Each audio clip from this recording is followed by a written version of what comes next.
আসসালামু আলাইকুম, কেমন আছেন আপনারা? আশা করি ভালো আছেন। আলহামদুলিল্লাহ আমরা ভালো আছি। এই যে আরেকটা নতুন ভিডিও নিয়ে চলে আসলাম বে- বা- বাজারের ভিডিও নিয়ে।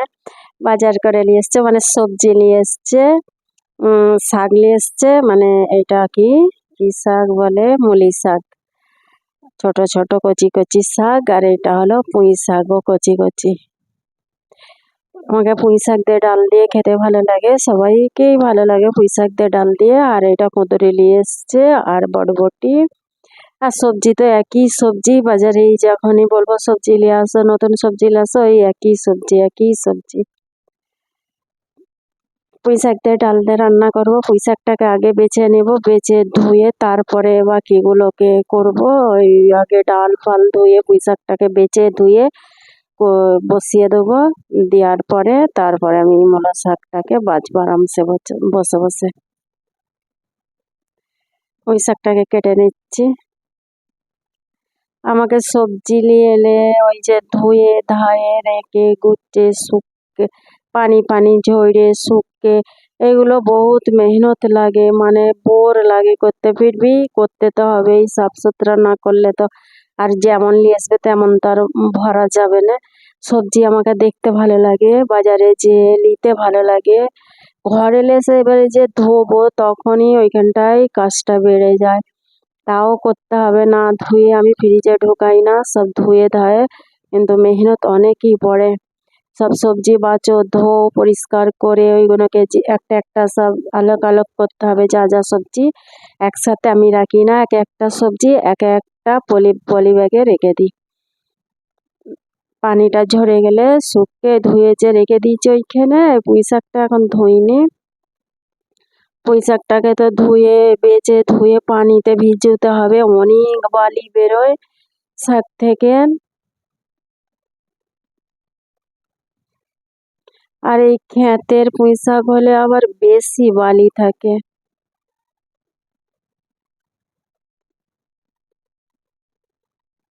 আমাকে সবজি কাটতে ভালো লাগে, বসে বসে সবজি কাটবো বাছবো, আমাকে বহুত ভালো লাগে এগুলো।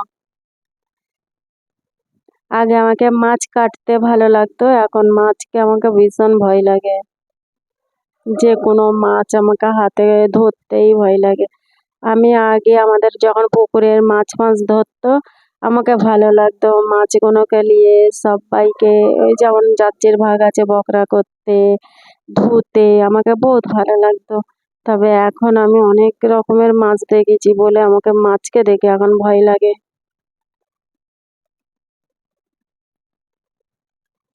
এই যে শাকটা বাছা হয়ে গেছে, আর মূলো শাকটা আমি পরে বাছবো। আগে এই বালিগুলোকে ধুই, পুঁই শাকের যা বালি আছে ভিজছে আগে ধোবো। অনেক পানি লেগেছে ধুতে ধুতেই পুরো পেরেশান।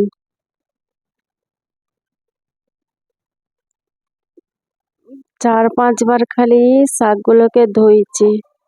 আগে ভিজে ভিজে রেখে দিয়েছি, তলায় বালিগুলো ঝরে যাচ্ছে, তারপরে ফের ধুচ্ছি।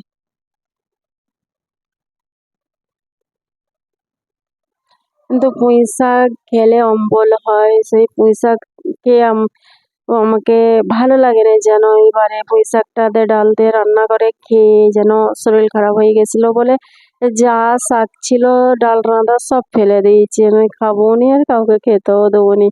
পুঁই শাক আমাদের নিয়েই আসে না, তাও তো বছরে একবার খেতে ইচ্ছা করে।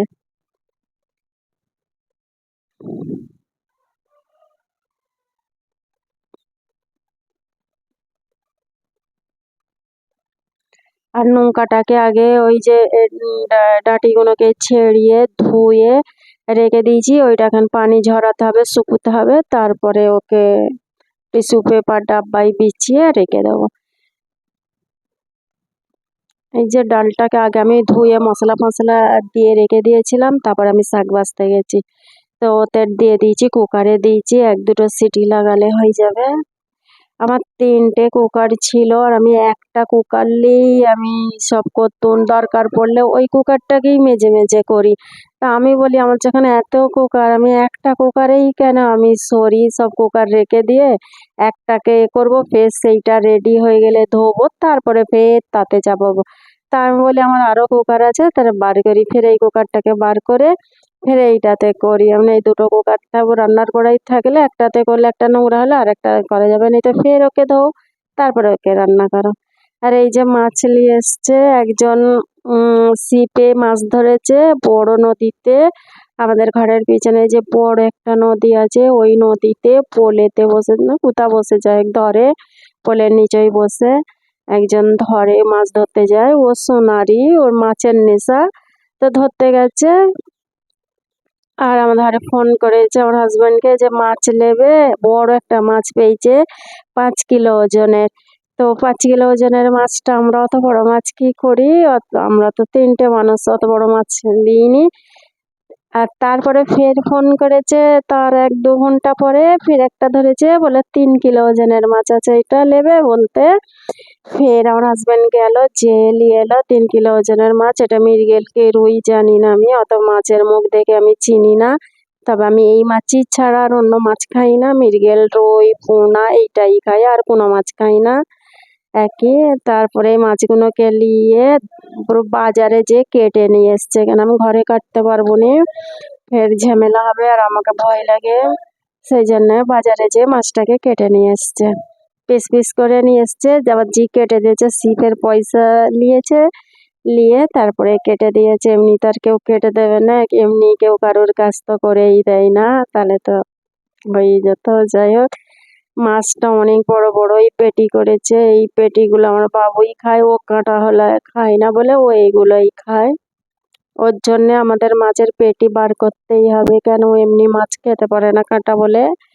তো আমরা ছোট মাছ তো কিনেই না, ও এই মাছেরও ও খায় না কাঁটা বলে। ওকে যদি আমি কাঁটা বেছে দিই তারপরে ও মাছ খাবে। যাই হোক, সব মাছগুলো আমি রান্না করব যতবার, তার জন্য আমি ডাব্বায় ভরে ভরে রেখে দিচ্ছি, কটা করে থাকবে। কেন আমি এই মাছগুলো একটা ডাব্বায় যতটা লাগে ততটাই থাকবে। আমি যদি এগুলো ভাজা করে রেখে দিই টেবিলের ওপর, ডাইনিং টেবিলের ওপরে, বাপ্পাটাই পুরো খতম করে দেবে এই এক ডাব্বা মাছকে। আমি যদি ভেজে রেখে দিই কড়া করে, তো বাপ্পাটাই পুরো খতম। সারাদিন একটা একটা খেতে খেতে যেদিনে ঘরে থাকবে, আমি যদি ভেজে রেখে দিই খতম হয়ে যাবে সঙ্গে সঙ্গে। তো আমি রান্না করবো যতবার, ততবারের জন্য আমি আলগা আলগা করে রেখে দিচ্ছি, বাকিটা রান্না করে নেব।